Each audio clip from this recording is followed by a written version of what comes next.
চক্রবর্তী। আমি এখন কবি শঙ্খ ঘোষের লেখা একটি কবিতা আবৃত্তি করে শোনাবো। কবিতাটির নাম মিথ্যে কথা।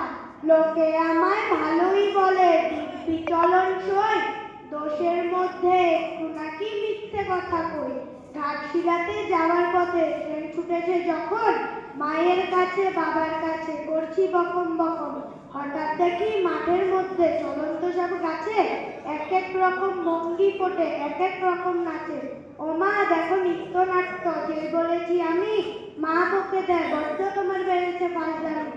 চিড়িয়াখানার নাম জানো তো, আমার সেজো মেশর, আদর করে দেখিয়ে দিলেন পশুরাজের কেশর।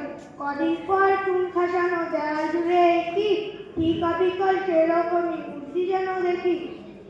ক্লাসের মধ্যে যে বলেছি সুরঞ্জনার কাছে, জানিস আমার ঘরের মধ্যে সিংহ বাঁধা আছে।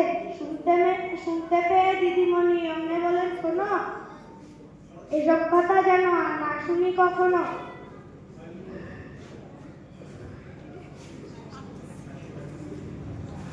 ধন্যবাদ।